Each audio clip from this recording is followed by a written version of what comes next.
Hey Grownups, I have something exciting to share with you.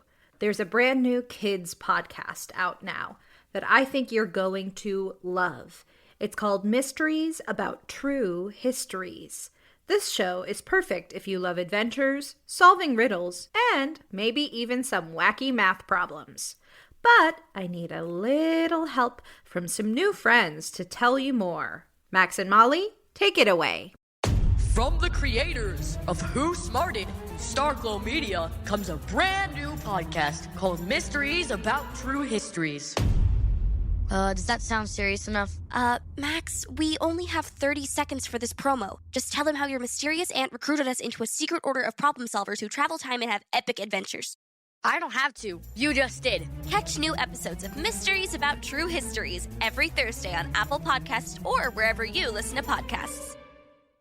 Hey, Tailblazers! I'm Rebecca Cunningham, and this is Girl Tales, a kids' podcast of feminist stories for a new generation.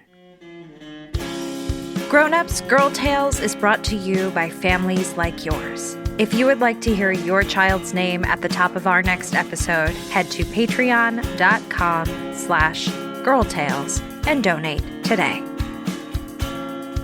Now on to our episode. This is Hypatia the Hero, Part 1.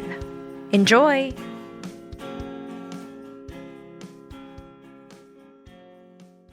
I'd like to tell you about a friend of mine. Her name is Hypatia, and she is a hero. She lives here in Freshwater around the corner from me.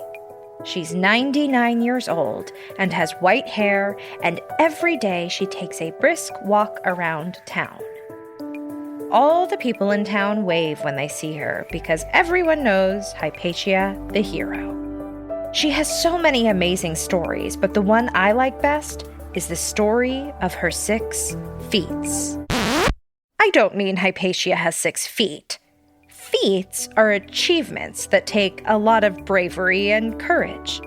Hypatia completed her 6 feats on 2 feet, which is frankly even more impressive. When Hypatia was little, she lived with her mother and father in New York City. She went to school, helped with chores, carried groceries for her neighbors, shoveled the sidewalks when it snowed, and delivered the newspapers on her street.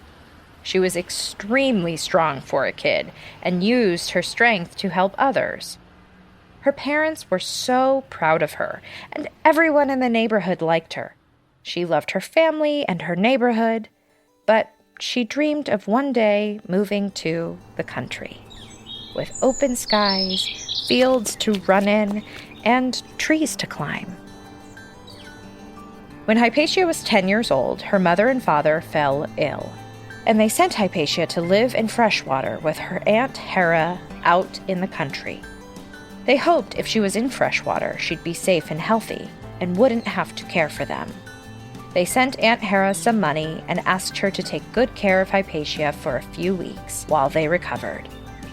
Hypatia was sad to leave her mother and father, but excited to live in the country, even just for a few weeks. She could climb trees, run in fields, and look up at the big blue sky. Unfortunately for Hypatia, Aunt Hera was a terrible woman with magical powers who lived here in Freshwater. Aunt Hera was cruel and hated children. She sneered every time she looked at Hypatia, and right away she wanted to get rid of her. Aunt Hera hatched a plan. She would ask Hypatia to do impossible things, even dangerous things, so that Hypatia would disappear from the world. Hypatia didn't know Aunt Hera was planning to make her do impossible tasks, but she did notice how her Aunt Hera looked at her, with flashing eyes, turned up nose, and gritted teeth. Hypatia was frightened by Aunt Hera. She missed her parents and wished she could go back to them. Remember how Hypatia was super strong? She could easily pick up heavy things, and she was the fastest kid in town. Aunt Hera noticed that and did not like it one bit. "Little girls should stay still," Aunt Hera would say. "Little girls shouldn't be so strong," she would sneer. Hypatia tried her best to stay still and not show off her strength. She thought if she did what Aunt Hera wanted, then maybe Aunt Hera would like her. But all the while, Aunt Hera was plotting. One day, Aunt Hera called for Hypatia. Hypatia, you're a strong and fast child. Hypatia didn't say anything. The paper says there's a mountain lion on the loose, eating up people's cattle and sheep. Says the lion has skin as tough as metal, legs as fast as a jackrabbit. Nobody can catch it. But I wrote the paper and told them I know a girl who's strong and fast enough to catch the mountain lion. Come back by the end of the day with that mountain lion, or don't come back at all. Aunt Hera smiled. Hypatia was scared, but she nodded. She knew Aunt Hera meant it. If she didn't catch that mountain lion, she'd have nowhere to live. Hypatia took her slingshot, a bag of stones, and a big muslin sack, and set off toward the fields outside Freshwater. She met a shepherd on the edge of town and asked if he'd seen the mountain lion. He told her to follow the stream that runs all the way to Freshwater Lake, and she'd probably see that mountain lion. He told her to be careful. Hypatia nodded. She followed the stream and found the mountain lion licking his chops. She took out her slingshot and aimed. She hit the lion's side, and the stone bounced right off his tough skin. The mountain lion looked right at Hypatia. Hypatia was in trouble now. The mountain lion started creeping toward her. Just as he was about to reach her, he gave a terrifying mountain lion scream, and she pinged a stone inside his mouth. The mountain lion fell down, stunned. Hypatia quickly picked up the mountain lion and slipped him into the muslin sack. She ran back to her Aunt Hera's house with the lion over her shoulders. Hypatia got home as the sun was setting, and Aunt Hera opened the door. Aunt Hera's jaw dropped. Hypatia opened the sack and showed the mountain lion sleeping inside. Get that thing out of here! Aunt Hera screamed, running back into the house. Hypatia ran the mountain lion back up to the north side of Freshwater Lake, away from the fields and the town where he could hunt and fish and not bother anyone's cattle or sheep. When the mountain lion woke up, he ran straight to the hills and avoided people from that day on. People in town heard about Hypatia and the mountain lion, and the mayor threw a party for her. Aunt Hera refused to attend the party. She said she'd had a cold, but really, she was hatching her next plan to get rid of Hypatia. As you might remember, Aunt Hera had magical powers.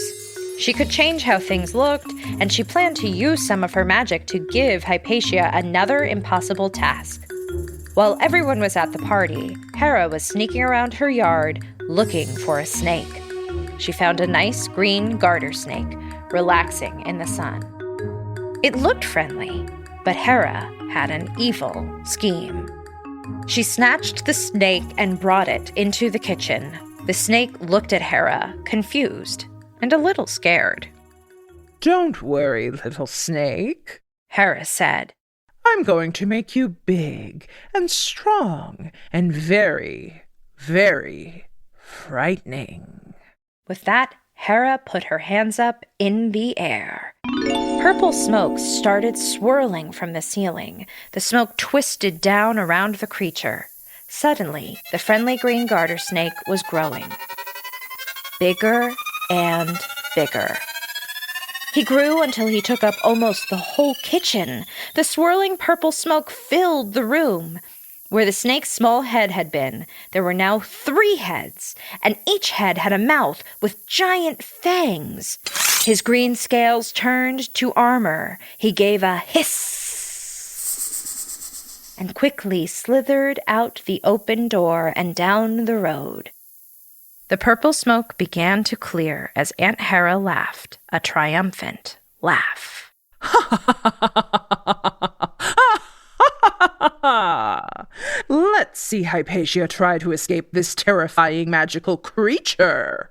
She will disappear from the world. The snake with 3 heads headed down the street toward town. The party for Hypatia was still going, and everyone was in the town square. All the townspeople heard hissing and crashing. They turned to look, and there was the giant 3-headed snake, baring his fangs and heading right toward them. Townspeople ran left and right and up and down and shouted and scrambled. Hypatia watched as the snake approached. Something about this armored, 3-headed snake reminded her of a green garter snake she'd seen around Aunt Hera's house.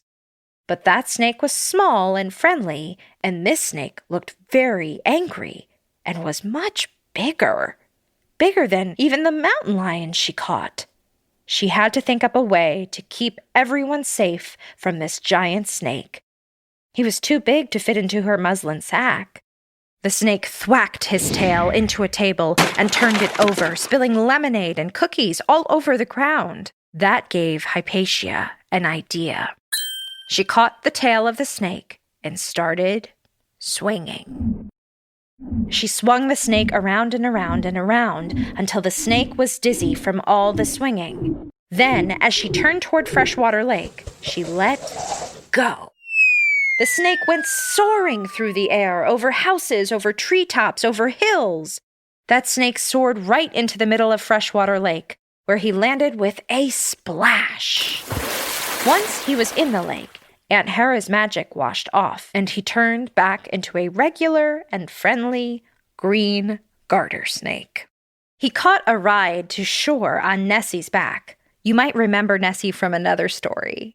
Nessie is a friendly lake monster who lives in Freshwater Lake. The snake slithered into the woods, which was a very nice home for him, where Aunt Hera couldn't change him into a magical monster anymore. Aunt Hera was outside listening to the townspeople screaming. Then she saw the snake monster fly over her house. She realized Hypatia had defeated her snake, and her face turned bright red, and she stomped off to her room and slammed the door. Hypatia helped with the party and snake monster cleanup. The citizens of Freshwater were so grateful to Hypatia for saving them all from the snake. They asked the mayor to name a street after her. The mayor and town council agreed, and now there is a street in Freshwater called Hypatia Lane. It is one of the prettiest streets in town. While cleanup was happening, Aunt Hera planned another one of her schemes.